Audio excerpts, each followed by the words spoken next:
கொண்டை முடி அலங்கரித்து கொஞ்சம் கிளி கையில் வைத்து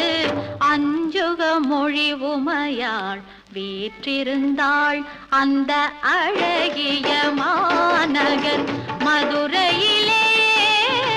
மதுரையிலே மதுரையிலே மதுரையிலே